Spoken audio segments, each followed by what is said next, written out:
warahmatullahi wabarakatuh. Nama saya Nurul Hanifah, NPM D1BN020035. Saya akan mempresentasikan tentang sejarah pengkatalogan. Katalog merupakan istilah dari bahasa Latin catalogus yang berarti daftar barang atau daftar benda yang disusun untuk tujuan tertentu. Sedangkan katalog menurut ilmu perpustakaan adalah daftar koleksi perpustakaan yang disusun menggunakan suatu sistem tertentu. Pada permulaan ke-20, pengkatalogan dibuat oleh Library of Congress Amerika Serikat yang menerbitkan Rules of Printed Card 1903 sampai 1930 dan Rules for Descripting Cataloging in the Library of Congress 1949. American Library Association bekerja sama dengan Library Association Inggris untuk membentuk Catalog Code Revision Committee, yaitu sebagai usaha penyesuaian pengaturan katalog. Pengaturan katalog modern pada awalnya disusun oleh pustakawan perorangan. Misalnya Antonio Fabrizi dari British Museum yang menyusun Rule for Complying of the Catalog 1839 yang mengemukakan pengaturan katalog berdasarkan nama, entry, dan rujukan. Lalu, Charles Amy Carter dari American yang menyusun Rule for Complying of the Catalog 1876 yang mengemukakan pengaturan katalog sistem leksikal, yaitu pengaturan katalog, pengarang, judul, dan subjek buku disatukan dalam satu bentuk jajaran. Berikut adalah pengembangan pengkatalogan. Baiklah, saya di sini akan menyampaikan materi tentang AACR2 atau Anglo-American Cataloging Rules. AACR merupakan peraturan pengkatalogan untuk semua jenis bahan pustaka, baik yang tercetak maupun non-cetak.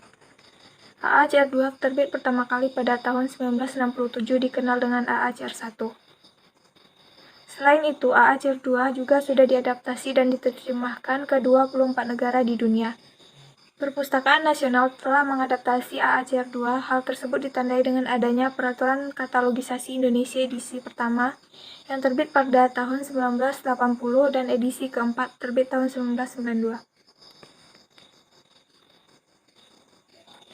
AACR2 dalam perkembangannya telah banyak melakukan amandemen sesuai perkembangan bahan pustaka. Namun di masa sekarang, dengan perkembangannya jenis bahan pustaka dan pengaruh teknologi, AACR tidak mampu lagi mengiringi perkembangan tersebut. Dengan hal tersebut, organisasi di bidang perpustakaan merancang pedoman pengkatalogan yang mampu menampung perkembangan jenis bahan pustaka. Pedoman yang dihasilkan dinamakan RDA, Resource Description and Access. RDA merupakan pengkatalogan yang hadir untuk menggantikan AACR2 yang tidak mampu lagi menampung perkembangan jenis bahan pustaka. RDA adalah suatu standar untuk deskripsi dan akses baru yang dibuat untuk menggantikan AACR pada tahun 2009. Adapun negara yang telah menerapkan RDA yaitu Australia, Selandia Baru, Inggris, Kanada, dan Amerika Serikat. RDA juga akan diadopsi oleh Jerman dan Prancis yang saat ini masih menggunakan bahasa pengkatalogan deskriptif tersendiri. RDA dikembangkan sebagai sarana pengkatalogan generasi baru yang dirancang untuk dunia digital. RDA berisi instruksi untuk pendeskripsian semua jenis bahan perpustakaan, termasuk versi digital dan sambung jaringan atau online. Kemunculan RDA didorong oleh adanya fakta bahwa perpustakaan kini beroperasi dalam dunia digital dan berbasis web yang membuat hubungan antar kreator, metadata, dan pengguna di luas perpustakaan menjadi semakin penting. Adapun prinsip dan tujuan RDA. Prinsip RDA yang pertama, diferensiasi, yang kedua, kecukupan, yang ketiga, hubungan, yang keempat, representasi, yang kelima, akurasi, yang keenam, keterkaitan, yang ketujuh, pilihan bahasa, yang kedelapan, pemanfaatan secara umum atau praktek, yang kesembilan, keseragaman, Tujuan RDA yang pertama yaitu responsif terhadap kebutuhan pengguna, fleksibel, dan efisiensi biaya. Yang keempat, keberlanjutan. Assalamualaikum warahmatullahi wabarakatuh. Nama saya Zefri Alberdi, NPM D1B020045.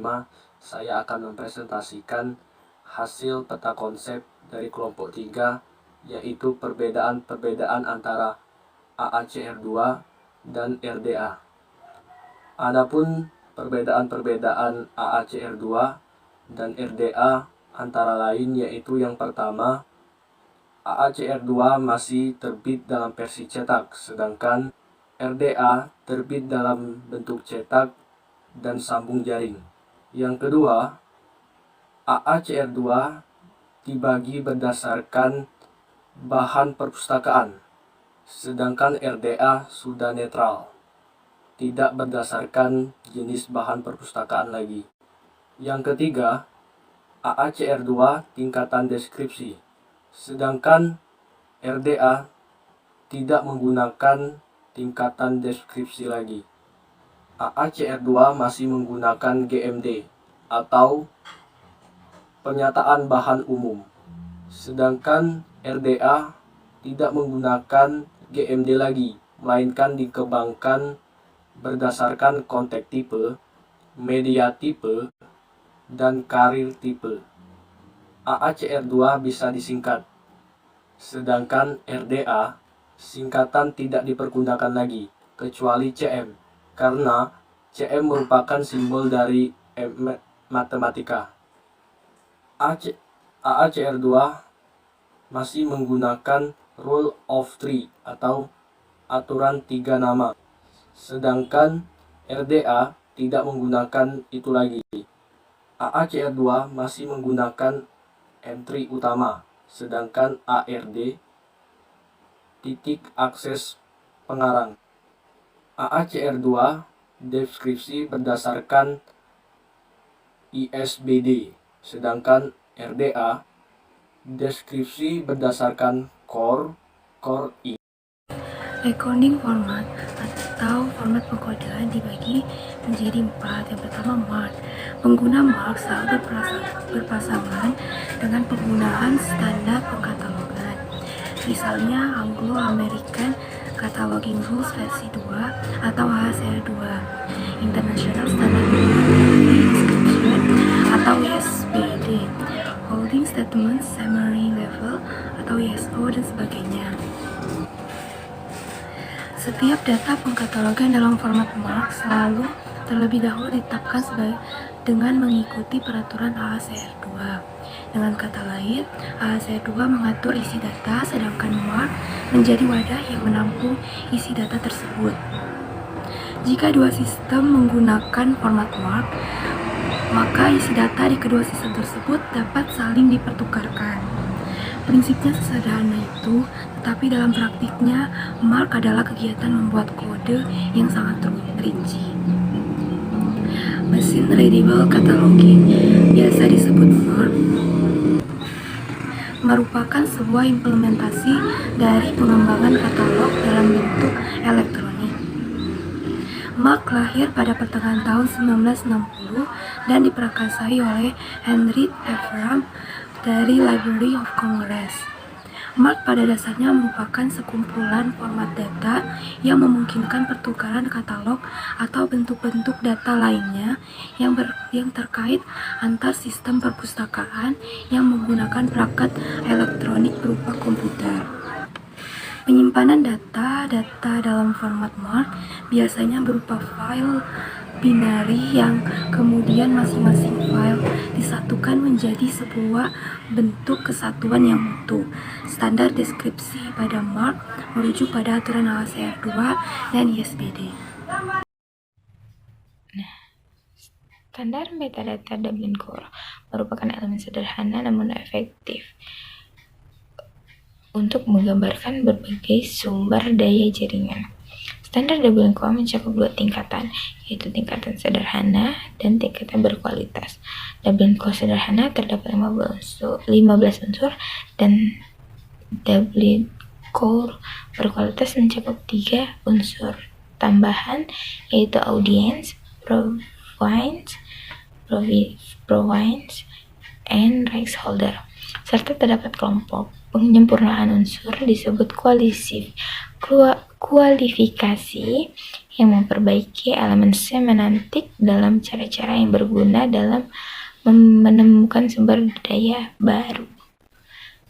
Dublin Core mengatur elemen dasar yaitu judul, subjek, deskripsi, jenis, sumber, hubungan, cakupan, penulis, penerbit, hak cipta, tanggal format, identitas, bahasa, dan sumber. Dublin Core Metadata Initiative atau DCMI telah menetapkan standar untuk penyempurnaan elemen dan mendorong penggunaan skema encoding dan kosakata. Resource Description Framework atau RDF adalah infrastruktur yang mempermudah pengodean, pertukaran, dan penggunaan kembali metadata teks struktur. RDF merupakan aplikasi XML. RDF dirancang untuk penggunaan dan perpanjang semantik metadata antara masyarakat informasi yang berbeda. RDF diyakini dapat mendukung pengodean dan pertukaran metadata yang berbeda-beda. Assalamualaikum warahmatullahi wabarakatuh.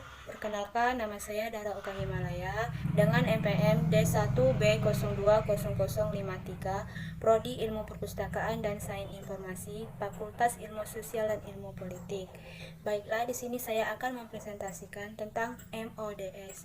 MODS Metadata Object Description Schema merupakan skema untuk suatu set unsur bibliografi yang dapat digunakan untuk berbagai tujuan, khususnya untuk aplikasi perpustakaan.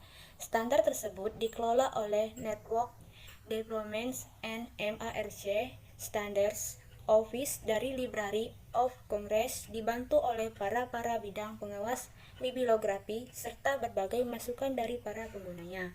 Itulah presentasi dari saya. Wassalamualaikum warahmatullahi wabarakatuh.